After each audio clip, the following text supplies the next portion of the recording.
اچھے حالات میں بھی اللہ تعالیٰ سے دعا کرتے رہنا چاہیے۔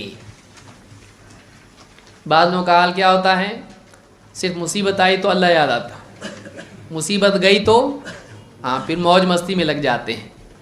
تو بعض اوقات ایسے بندے جو ہوتے ہیں اللہ ان کی دعا بھی قبول نہیں کرتا ہے، بہت سخت بات ہے، یہ یاد رکھنے کی چیز ہے۔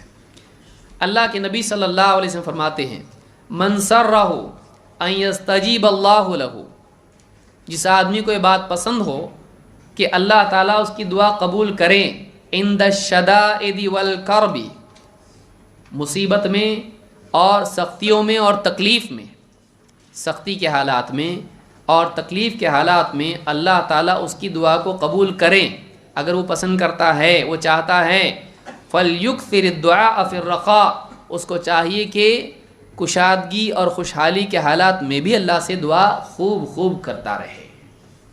یعنی اگر آدمی چاہتا ہے کہ مصیبت میں اس کی دعا قبول ہو تو اچھے حالات میں بھی اللہ سے دعا کرے۔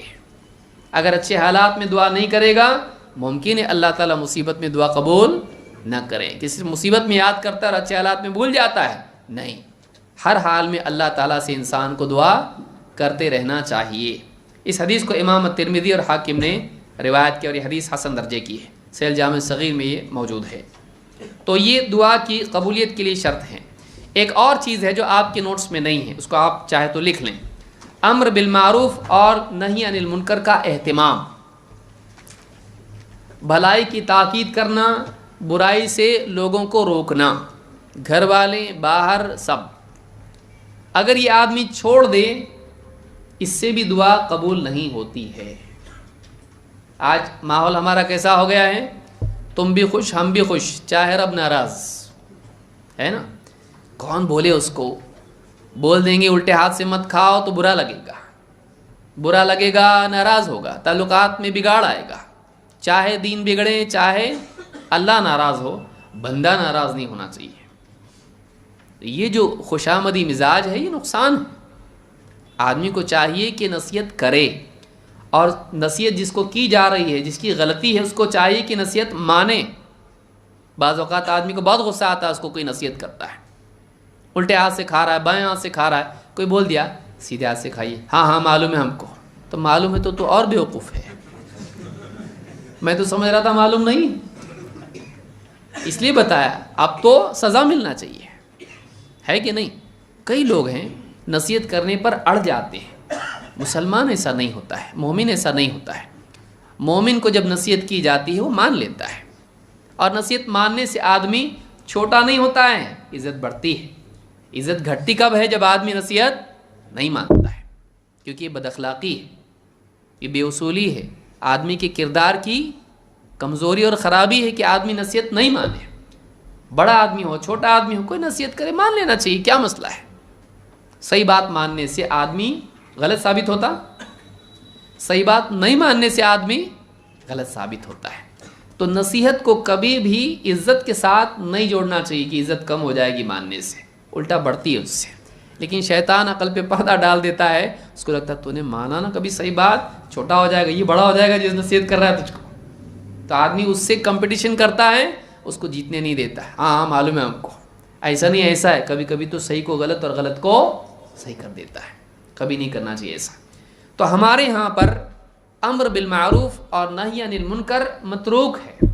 بیوی، بچے، ماں باپ، بھائی بہن، کوئی کسی کو کچھ بولتا نہیں، اس کو نہیں بولنا چاہیے، وہ ناراض ہوگا، لیکن اللہ تعالیٰ ناراض ہوگا اور تیری دعا قبول نہیں کرے گا وہ، اگر تو نے امر بالمعروف اور نہی عن المنکر چھوڑ دیا۔ اور اگر مجموعی طور پر امت چھوڑ دے تو یہ ساری امت پر وبال آتا ہے، اور اس وقت دعا کرتے مصیبت سے بچنے کے لیے، اللہ قبول نہیں کرتا ہے، چاہے کعبہ کا غلاف پکڑ کے دعا کریں، بہت بڑی بات ہے یہ۔ اللہ کے نبی صلی اللہ علیہ وسلم فرماتے ہیں، اور یہ مجموعی طور پر امت سے کہا اللہ کے رسول صلی اللہ علیہ وسلم نے، اور قسم کھا کے کہا ہے، آپ نے فرمایا والذی نفسی بیدی، اس ذات کی قسم جس کے ہاتھ میں میری جان ہے، لتأمرن بالمعروف ولتنہون عن المنکر، تمہیں چاہیے کہ تم بھلائی کی تاکید کرو اور برائی سے روکو، تم کو ایسا کرنا پڑے گا۔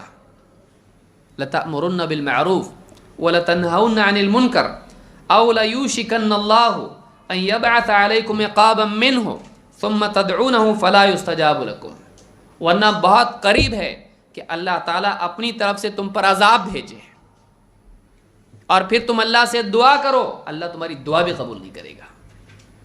معلوم ہوا، کئی چیزیں معلوم ہوئی۔ نمبر 1، امر بالمعروف اور نہی عن المنکر لازم ہے، صرف بھلائی کی تاکید نہیں، برائی سے روکنا بھی لازم ہے۔ میٹھا میٹھا بولو اور کڑوا مت بولو نہیں، کیا کرنا ہے بھی بتانا پڑے گا، کیا نہیں کرنا ہے بھی بتانا پڑے گا نا، غلط پہ ٹوکنا بھی پڑے گا، پیار سے ٹوکو لیکن بتاؤ۔ 2،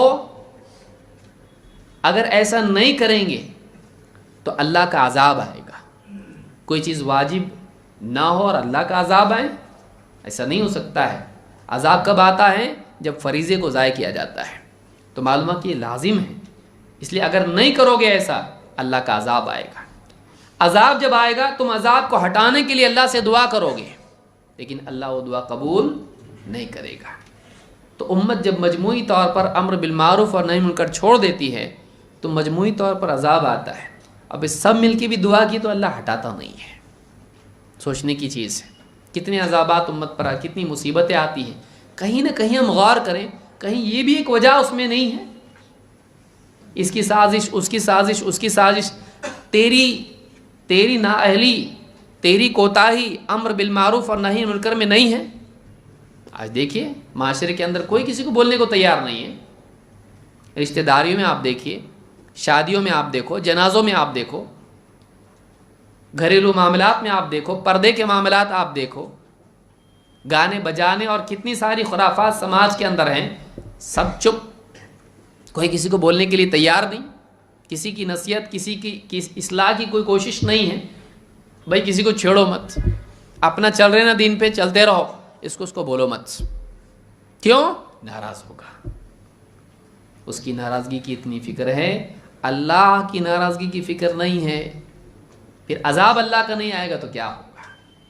لہٰذا یہ بھی ایک سبب ہے دعاؤں کی قبول نہ ہونے کا، کہ مسلمان امر بالمعروف اور نہی عن المنکر، بھلائی کا حکم دینا، برائی سے روکنا، اس کو چھوڑ دیں تو دعائیں قبول نہیں ہوتی، خصوصاً عذاب نازل ہو کے قبول نہیں ہوتی ہے۔